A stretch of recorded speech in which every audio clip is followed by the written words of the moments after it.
Okay, well, hello everyone. Welcome to another episode of Record Live. It's great to have you with us today. What's the date today, guys? It's November 26th. Thanksgiving Day. Come on. Ah, yes, that's right. Not that we celebrate that much in Australia, but For our American friends, it's Thanksgiving. exactly. And so that's what, less than a month till Christmas. So Christmas is coming up very quickly. And that is sort of the topic of today's conversation. We have science publishing book editor Nathan Brown joining us. Nathan, thank you for being here. Thank you for the opportunity to chat. No worries. Now, you've recently completed a pretty epic project. You've written a new book. Before we happen to have a copy of it here with me. Perfect. I got a copy too. Oh my goodness, I've got 2 copies. Where's mine? Yeah, feel left out. Come on, it's the cool thing to have this Christmas. Well, speaking of, before we sort of dive into the discussion today, do you want to just tell us a bit about yourself and what you do, and a bit about your new book as well? Yeah, cool. So my business card says I'm book editor at Science Publishing. I've been working here at Science Publishing. This is almost getting to the end of 17 years, which makes me feel old. And the last 11 years of that now, I've been book editor, and my job is to make books. And so that's a pretty diverse thing, because it's everything from talking to someone with a bright idea to hitting the road and helping sell it, the finished product at the other end of the process, and every little, every skerrick in between, every jot and tittle on the page, but also all the other things like covers and editing, of course, but all the other things about how you make and present a book. So that's part of the adventure.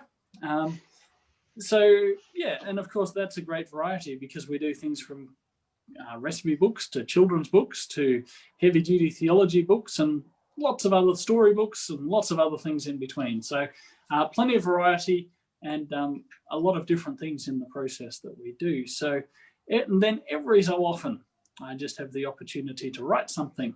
And that's probably the thing that got me into this business for a start. And it's something that is probably the thing I enjoy most about it. Earlier, I've had this idea in my head for a few years and just never quite sure how to get it off the ground, because one of the things about Christmas is you get really enthusiastic about it at Christmas time. And then as soon as you get to, pretty much even late afternoon on the 25th of December, everybody's had it with Christmas, and Christmas doesn't matter at all for at least 10 and a half months. Yeah. And so how do you do, because there's no point writing something about Christmas the day before Christmas, because nobody cares about that until that long way down the track. So at the beginning of this year, I wrote up a proposal and said, I think this could be an idea that could be a really good resource that we could present to people to share as gifts, to share the story of Christmas in their communities in different ways, and kind of a devotional book for the Christmas season. So I got some funding that was in theory to help me write it from one of our church committees, and still had to work out, how do I get to the point of writing the book? And as it happened, at the beginning of July, Melbourne was going into its second round of lockdowns. And I said, what better opportunity to stay at home for a month and write? And I simply set myself a goal. I want to write a daily reading for 31 days of December. And there's 31 days in July. So if I write something every day for the month of July, by the end of the month, I'll have at least a half-baked book manuscript. And that's what I did. Every morning I'd get up in the dark and light the fire, and got up quite early just to try and make that happen and to have that space to do it. And it was particularly it was an interesting project in the context of even a lockdown for coronavirus and some of those things, and something that was just good, to be focused on something positive and creative and faith affirming in all of those ways. And so I had 2 things. One of my goal was to write something each day, write a chapter each day. And then I had to have it ready for my wife to read at the end of that day. Oh, wow. And so she went on that journey with me as well. So she was, that was the accountability, was to have her something to read at the end of each day. And of course, wasn't just, that was the intensive writing part of the project, but, I'd been reading other books and thinking about it and pulling stuff together for a while. But this was so good things can come out of lockdowns. And, that was a way of redeeming an otherwise difficult and troublesome circumstance. Yeah. Seems you truly had a Christmas in July. Very much so, yes. And, when I got to the end of it, I said, we're going to have a real Christmas celebration and, do something. And I can't even remember what we did, but we did something that was kind of Christmassy on the last day of that project. And, I had this idea that I'd need to play Christmas carols. And sorry, I've just got a phone call coming in on my phone. Oh, no. No. Nature of live conversations for you. It's all good. I'm back. Yeah. Apologies for that. That's the problem of doing it on my phone. Where was I? So, I had this idea that I would need to listen to Christmas carols all the way through. But one of the things, there was two parts of that. One of them I didn't really need to, because I was very much focused on the Bible stories, Matthew 1 and 2 and Luke 1 and 2. And also that a lot of the Christmas carols are really annoying and wrong when you look at them. They tell the stories in these ways that actually aren't particularly connected to the Bible stories. There are some that are better than others, but so many of them have these weird traditions in them that actually aren't helpful to writing when you're trying to write a really focused Bible-based thinking about the story of Jesus' birth. So, I think there was one day where I just had been doing something, and my favorite Christmas carol is O Come, Emmanuel, which a lot of people say is the dreariest of the Christmas carols. But it's got that, that feel, kind of Jewish music feel, and, feels like a psalm. And there was one day in particular when I had finished writing for the day and I just put that on, and that was the closest I got to listening to Christmas carols throughout it. It seems, Nathan, like after the year we've had, a lot of people are looking forward to Christmas. And you mentioned that this book came out of lockdowns in some ways. What did going through the Christmas story in such a way, like really looking into the biblical story and unpacking it for 31 days and what can you take out of it, or that you learnt that sort of really was the right word for you at the time, given what's happened this year? Like, what do we need to look for this Christmas? What's after the year we've had? How is it relevant? How does it help? Yeah, I think there's a very significant, my biggest takeaway from it is simply that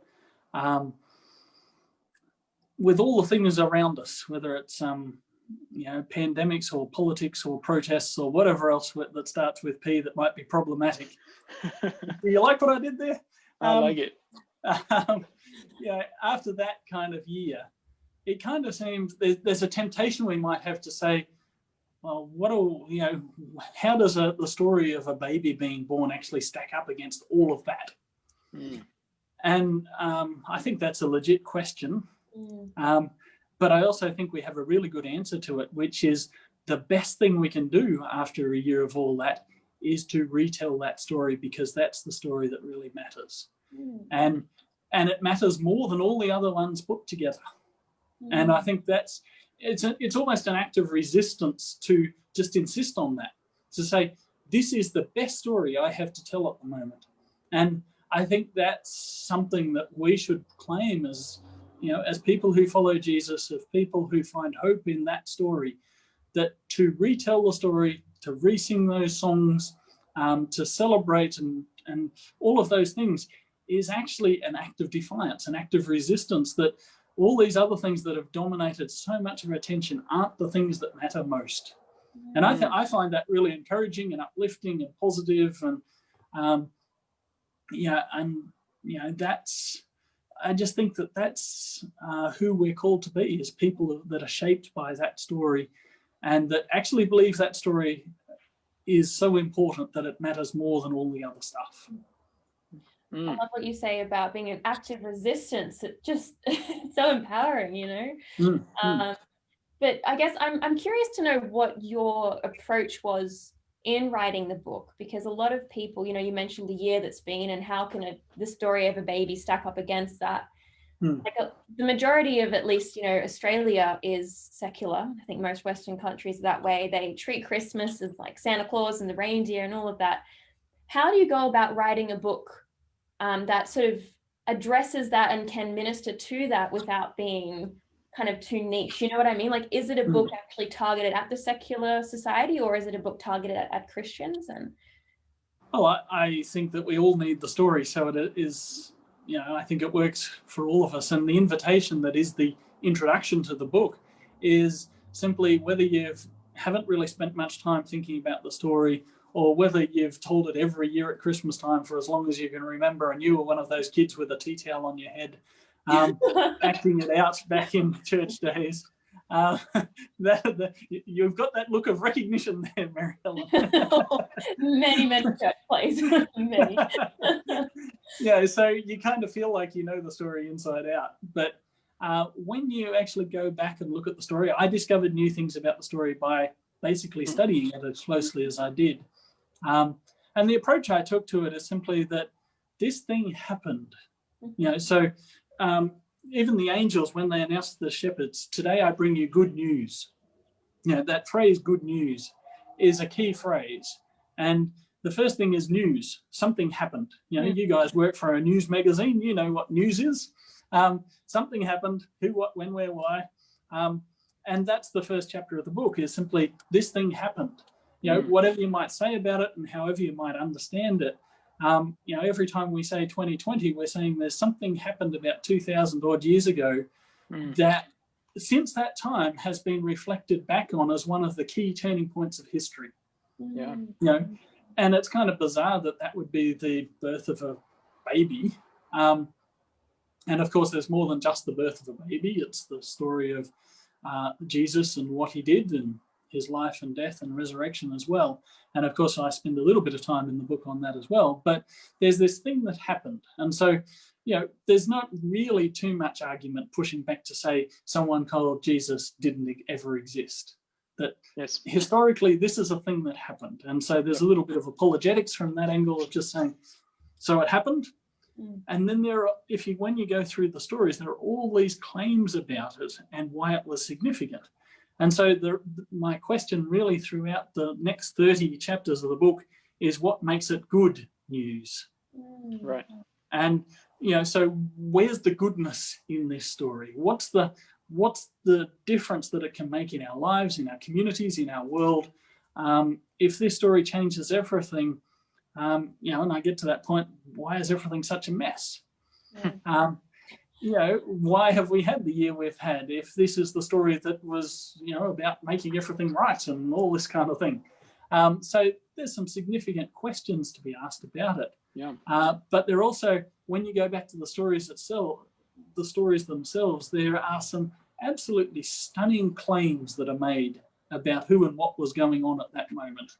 You know, preeminently, of course, that this baby somehow was God. You can't get much bigger a claim than that. And so what is it about that? You know, how does that make sense? How does that add up to anything? And so you go through all the different characters in the story, you know, whether it's Mary, you know, the angel appears to Zechariah, and then to Mary, and then to Joseph, and then to the shepherds. You have all these things, that all these different voices and all these different characters that are each bringing their own aspects and claims to about what was going on in Bethlehem that night. And none of them are small claims. You know, nobody's saying, that's pretty cool that a baby was born. You know, everybody celebrates a baby being born. You know, Jared, you've celebrated that this year. You understand a little bit of that's good news. But nobody's just leaving it at that level. You know, it's that this changes everything. Yeah, and to me, one of the key images that I love in the story is, you know, we have, you know, John the Baptist's parents, Zechariah and Elizabeth. They get the news that they're going to have a baby in their old age. Then Mary gets the news and she goes to visit Elizabeth. And you've got these two women, one, an old lady who'd given up on ever having a child, the other, a sort of awkwardly pregnant teenager, in this unnamed village in the hills of Judea and this spot on the map, that are singing songs about how their boys are going to change the world. Yeah. And it's just nuts, except for the fact that we're still telling that story 2,000 odd years later. Yep. There's no reason why that shouldn't have been just more than a fun afternoon in the sun where they sang songs to each other and had a great old time and celebrated being pregnant, if they were even feeling like celebrating at that time. But they actually were right. Yeah. That's the crazy thing of it. And so when you get to the point of just pausing and reflecting on that and going, well, they made some massive claims about what was going on, and it has shaped every minute of history since. I'm over exaggerating a little perhaps, but it has changed the history of our world. And then there are even bigger claims that the story isn't finished yet, and that if finally everything will be made right, everything will be recreated, but that this little story was the starting point of that. Nathan, I can hear the passion and the excitement in your voice as you're talking about it, because obviously digging into those stories, it obviously changed you in some way as you read them. I think that the thing is with many of us, we get familiar with these stories and we tell them every year, and they're just sort of the same old thing. How do we rediscover passion in our Bible knowledge, in the stories that we've told hundreds, if not thousands of times before? How did you go about finding, I guess, new value or new meaning, or was it just spending time with the stories? What does that look like for me as a Christian when I want to get, we might read the words of Jesus over and over again, and it has a danger of losing its meaning. How do we rediscover the joy or the passion or the excitement of what that actually means for us? Yeah, I guess the three answers to that. And then the fourth one is there's some really good books that can help you do that. Sneaky but the plug. three that have really helped me get to this point. The first one is just spending time in the story itself.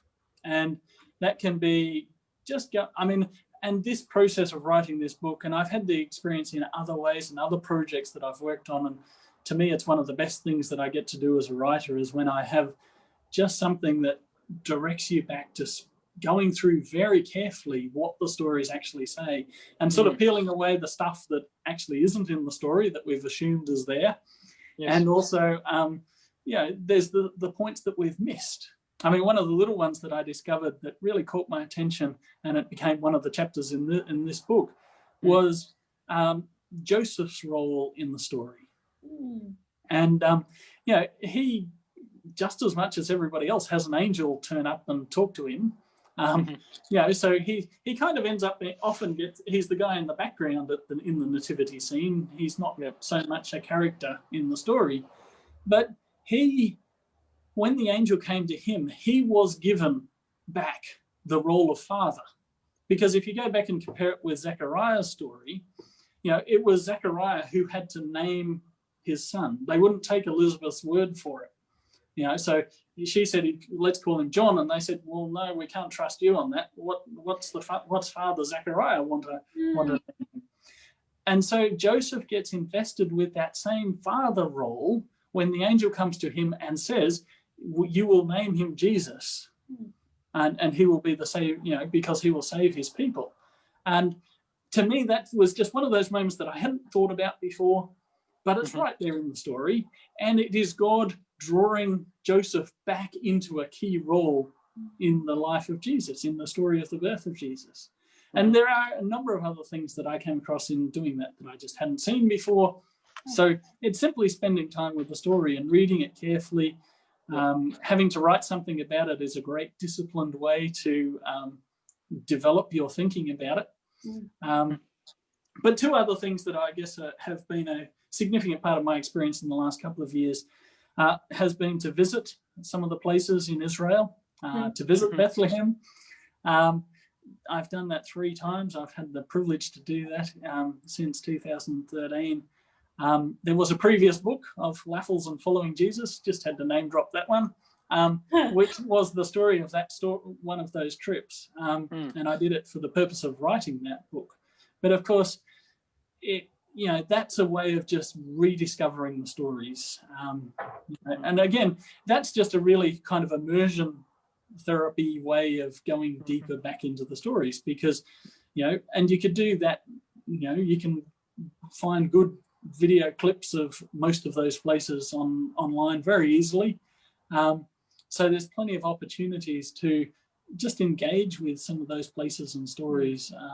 And again, you can do background reading on the history and the geography and the cultural backgrounds and some of those kind of things. A trip in a way is a bit of a long way to get to some of those kind of understandings and insights. And then the third thing that contributed to my understanding of this, and perhaps, when I told my wife that I was going to write a book about Christmas, she laughed at me because she said, "You're just a Christmas grump. Why would you write a story about Christmas?"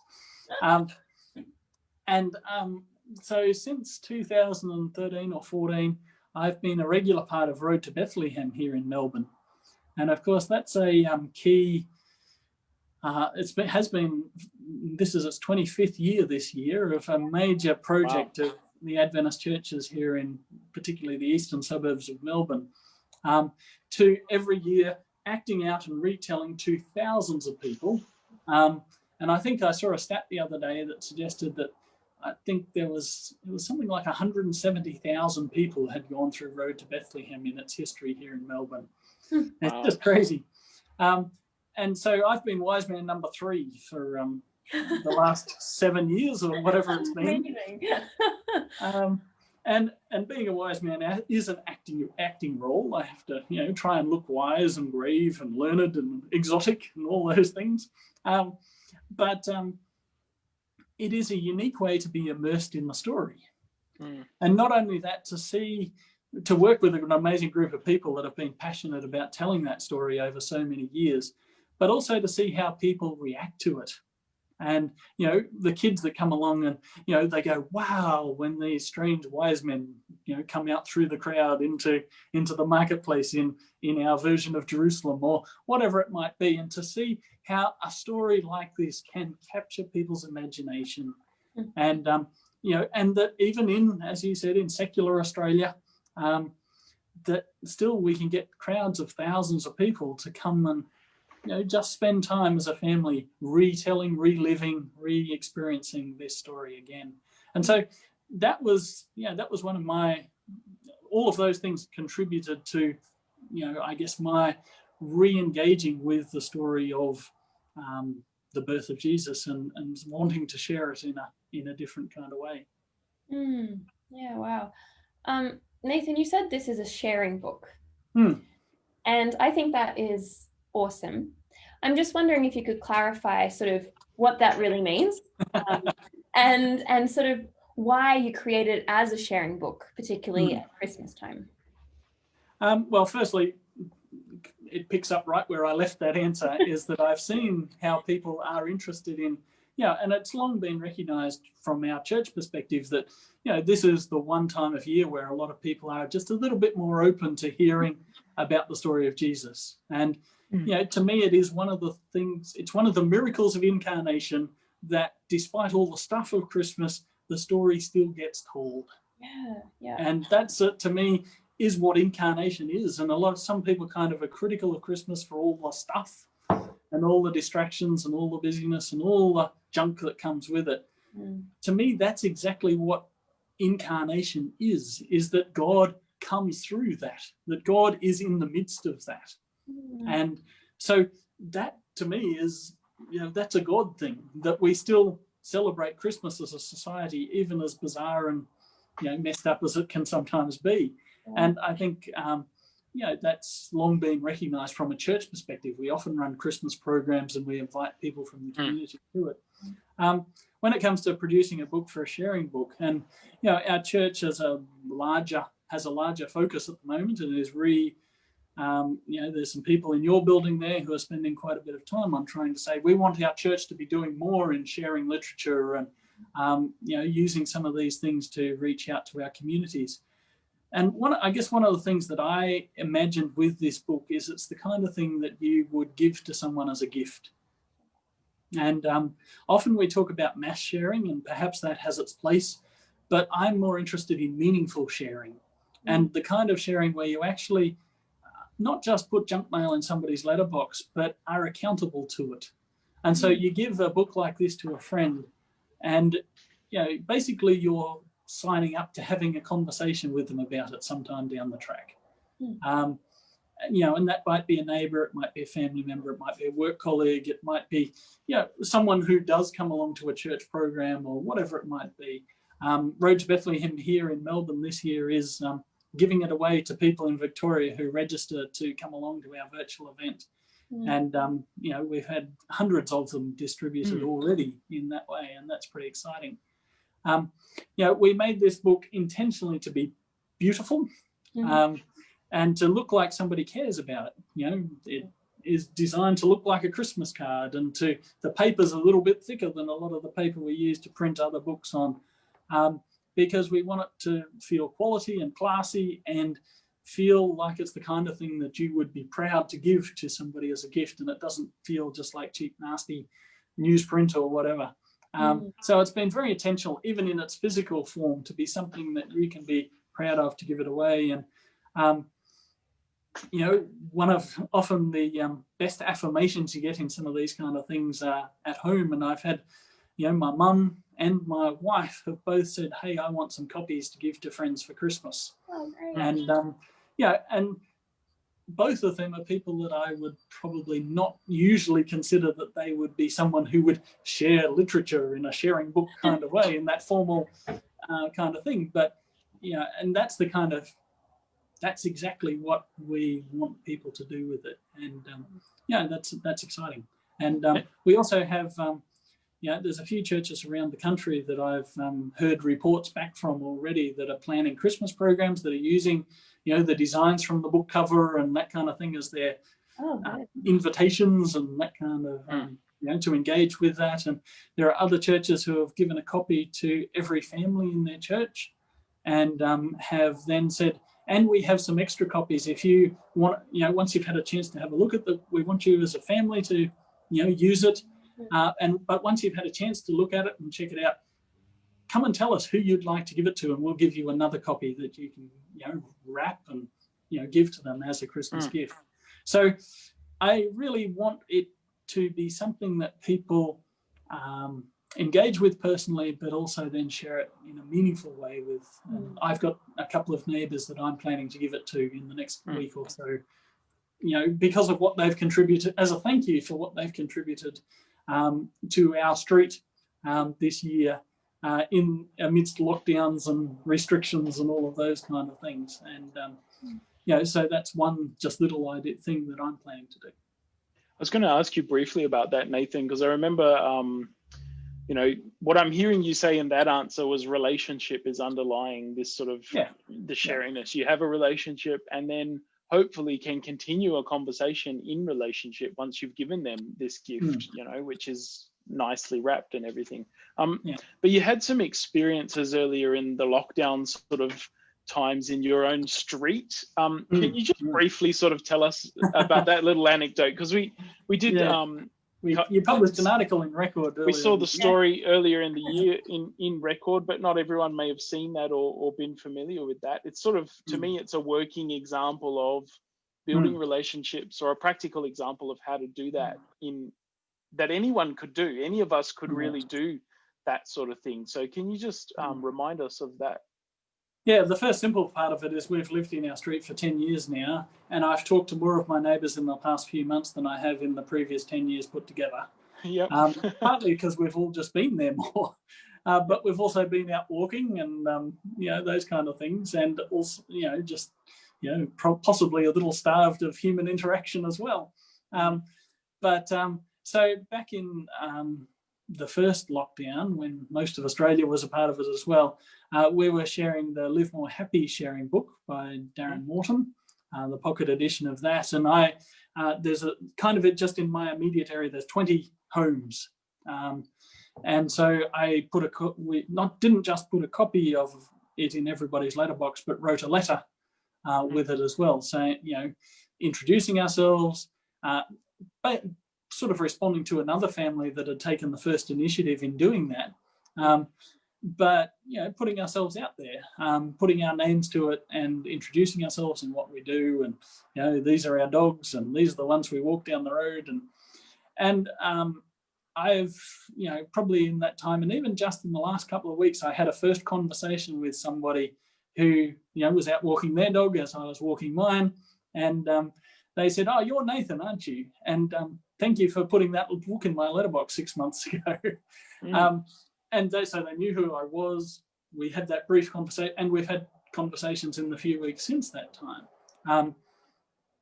So it's for us, and it was taking the opportunity perhaps of us all being stuck at home. But I've had a number of conversations, a number of those of people I hadn't previously talked to, based on simply breaking the ice in that way. And some of those people will be the people that I'll then share this next book with. And so it's good human interaction is the basic starting point of it. And and then, but because you're sharing something in that accountable way, rather than just a hit and run with no follow-up, and those things have their place. And I do think that the other thing that a book like this could, the Advent book could be done with, is to send it to leaders in your community. Because it looks good, and it's simply, this is something that our church is sharing in our community at this time. And so it could be, pastors of other churches in your town, your town mayor, your local member of parliament, people like that, and with a note saying, thank you for how you serve our community. I think that could be something that would be another use for it as well. But I do think that even then, you're putting your name on it, and with the opportunity at some point for there to be some kind of follow-up conversation to it. Yeah, it's the beauty of literature ministry. Not that this is specifically literature ministry, as you said, but the amount of books I've borrowed from people. I'm pretty sure I still have one from your bookshelf, Jared. In fact, I know I do. And it's like, oh, I'd better read it so they check up on me. There's that pressure. We have a couple of comments here from Joshua Bin, who says that in the Philippines, they're also giving away printed Heralds of the Morning, which is like a Christmas sort of tract, I assume, which is very encouraging. So it's not just in Australia, this is all around the world, this kind of thing's happening. And he says, wishing the book would be available worldwide. Now, I know that a lot of our books aren't available worldwide. Is there any way for people to access this outside of Adventist book centres and things like that? Yeah, so there's a couple of options, and I could probably drop it on the in the comments after we finish the conversation. There are a couple of places where it can be accessed internationally. Because we were pushing the deadlines a bit, we haven't been able to distribute this as broadly as we might have been able to for in time for Christmas, because of course there's a solid deadline on that. So there may be some opportunities for us to make it available in other parts of the world next year, in the lead up to Christmas next year. But if someone just wants to grab a copy for their own use, or even a few copies for a gift, the place to buy it internationally is Book Depository. They ship to everywhere in the world, and they cover the shipping, so it's not a bad deal. So if you go on Book Depository and just search Advent Nathan Brown, it'll pop up pretty quickly, and you should be able to order some. It's also available as an ebook on Amazon, so that's easy to find. And it's currently actually being translated into Spanish with the South American publishing house. So that's exciting. But we do have some ideas of how we might be able to share it more broadly around the world in the lead up to Christmas next year. So very good. We can only do so much at the time. World domination next year. I guess some Adventists, Nathan, push back on the idea of Christmas. They either don't celebrate it, which is perhaps a personal or a family or a cultural choice, and there could be some, and we've talked on this program, I think, in previous years about Christmas and that sort of thing. And others might be even in some senses antagonistic, even saying it's pagan or it's materialistic. It's not, it's been hijacked in many ways. Given that you've sort of looked into the Christmas story, the nativity scene and all that, so in depth, how would you suggest we sort of approach or tackle that, even for those that maybe don't appreciate it or believe in it? Can they do something? Is it still a good time to reach people? How should we tackle it? Well, I think it's definitely still a good time to reach people, because whatever your particular issues, you know that most of the people in your street are talking about Christmas in one way or another. And, there are church events that we do run that, at least celebrate, some aspects of it. I was actually quite intentional in the book itself that this is a book about the story of the birth of Jesus, not so much a story about Christmas. And I was careful in that language. However, there is one chapter entitled Christmas, which talks about some of these issues. And and that's, I'm happy to address that. I think that, it's very easy to be negative about Christmas. There's so much junk around it. There's so much silliness. Even more and more of the Christmas carols get pushed aside for the sake of silly Christmas songs, and we're going on about red-nosed reindeers and Santa and stupidity like that. And everybody knows that it's nonsense. And so it's not really a scathing cultural critique to say, brr. It's that we, it's just not an important thing to say compared to the value that we can find in telling the story. And the other, more and more the argument about the pagan origins of Christmas is actually being rejected by historians. And I do reference an article somewhere in the book that just can give a bit more insight into that. However, the reality is that most of what we celebrate as Christmas in our society is commercial. And a lot of people date the development of many of our traditions of Christmas to Charles Dickens' The Christmas Carol, and that he invented Christmas as we know it in the Western world today. And then it was picked on in the 19th century into the early 20th century by American advertisers and turned into what it is today. So largely it's a modern, contemporary phenomenon, and that still is built around this story. And to me, that's the most important thing. There's a line in the book. Let me share it with you. I even bookmarked it to answer this question.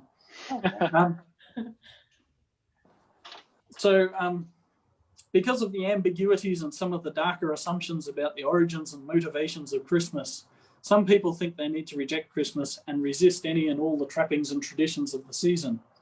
But what makes us different, and in the most worthwhile sense at this time of year, is not that we don't celebrate Christmas, but that we celebrate Jesus. And that's what makes us different, is that we tell the story. I guess part of my, and I mentioned my wife thinking me a Christmas grump, is because I do get annoyed with all the silliness of Christmas. And, the thing that bugs me most is having to buy presents for people that don't need anything. Oh, yes. It's just silliness. Yeah. And you just have that social pressure. And it's a crazy time of year. You're all trying to finish off end of year things and work and, all the stuff. But then you get to those moments, those moments when it all just stops. And it might be Christmas Eve. It might be a worship service, the weekend before Christmas, where you actually sing some of the songs. It might be, even just that moment where you sit by yourself and reread the story in the Gospels. And all of a sudden, this is the most important thing in the world. And it actually could be something that changes everything. And I guess my biggest vision and wish for this book is that it's an invitation to do that more than just that one few moments in the Christmas season, and to stretch that sense of it across the full month of December. because that's how you do it differently. That's how Christmas becomes the most meaningful thing you can do in December. And until, if it's not about Jesus, then it's, there's lots of good things about the Christmas stuff, getting together with family as restrictions allow. And, some of those, you've got to add that to everything you say these days. But, and even good food and celebrating the year that was and giving gifts to people to say thank you for what they've contributed to your life and that you saying that you care about them and all of those things. There's so much good in all of that. And we shouldn't be, ashamed to do good things, even if it's in the context of, some of the other silliness. But the real core of it, the kernel of it, the heart of it is this story that really does matter. It's kind of like what you said before, resisting the culture. And I feel like in one respect, resisting the culture is actually a lot more powerful when you engage in it and then sort of hold different principles rather than just, removing yourself from it altogether, because that doesn't sort of spread any message. So that's really, really good wisdom you're sharing there, Nathan. Look, we're almost out of time. I'm just wondering if there's any sort of last thoughts you'd like to share, or any sort of maybe the biggest insight you got from this whole project and that mind-altering idea about Christmas. Well, firstly, a couple of plugs. Sign up for Road to Bethlehem, the virtual experience. And of course, the beauty of this is that anybody anywhere in the world can be a part of our Road to Bethlehem virtual event premiere, which is on December the 13th. If you was a wise man, roadtobethlehem.org, and you'll see my screen acting debut as wise man number 3 yet again. We filmed it in the middle of COVID and some of those restrictions, and I'll be interested to see how it comes together, because none of us were in, very few of us were in the same room at the same time. So it'll be interesting to see. So anybody can register for that and become a part of it. And after December 13, it will be available just to watch online for the rest of the month. So definitely, that's another way to celebrate Christmas and to revisit the story again. And another way to share, because you can invite your friends to watch it as well.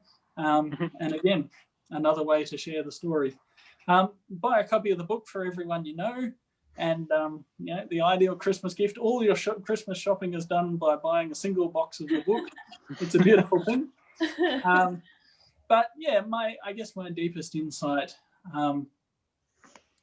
is, one of the things that I discovered when I went back and, because Advent is a traditional season in the liturgical calendar. The title, it's putting the Advent back into Adventist, but it's also, there's a tradition of Advent on the traditional Christian calendar of the 3 or 4 weeks leading up to Christmas. And I kind of had this bright idea that I was going to then put, because this continues past December 25, if you're doing it as a daily reading, to December 31. And of course, that focuses on the rest of the story of Jesus and his life and death and resurrection, promise for a second advent, and all of those things. And I actually discovered that this was also part of the traditional Christmas, the traditional Advent calendar, was not just focused on a chocolate a day, counting down the days to Christmas, but was also had a very strong focus on God's promise to finish the story. Because nowhere in Advent do everybody, when you're going through the season of Advent, that the baby comes at the end of this season, but it's also looking forward to when God will make it complete and that the story will be finished.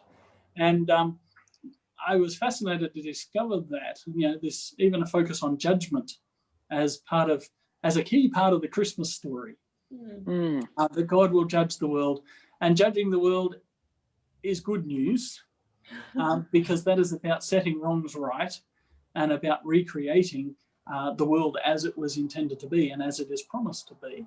And so there's this bigger element that is very Adventist in ways that we might not have understood it before. And even that the Sabbath after Advent, or the weekend after Advent is usually celebrated in the traditional liturgical calendar as Christ the King, as the Sunday of Christ the King in those churches. And that's a celebration of Jesus in the fullness of the Jesus story. And I guess I was surprised in my going through it how much of the fullness of the Jesus story is actually to be found in the Christmas story, in the story of the birth of Jesus, but that there is that more to it that's already and always there. And so it's not just looking back on a point in the past or a story from the past. It is a story that is infused with a promise and infused with hope. And even, getting back to the core pronouncement of the angels, I bring you good news for all people. It applies to everybody, not just those shepherds that night in that particular place. It applies to everybody else in the world that night, but it also applies to all people. And so, we're part of that. The angels made an announcement to us of good news and great joy. And that's what we should be celebrating when it comes to Christmas. Absolutely. Very uplifting, very inspiring. Thank you, Nathan.